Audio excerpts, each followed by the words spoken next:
Remove taping on the carton and open it. Take out collecting plates and user guide. Take out the unit and remove tapes on it. Remove back shroud. Install collecting plates. Notice the arrow sign on the plates. Push it into unit. Install back shroud to finish. Remove protective cover on plug. Plug in.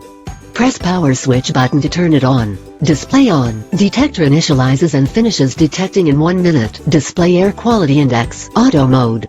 Press button to switch to manual mode. Wind speed indicator light is on. Display air quality index. Press button. Mid-speed mode. Display L2. Press button. High-speed mode. Display L3. Press button. Turbo mode. Display L4. Press button. Wind speed indicator light off. Sleep mode. Display off. Press button. Start from auto mode again. Display on. Long press the button to turn it off. All lights off. Display off.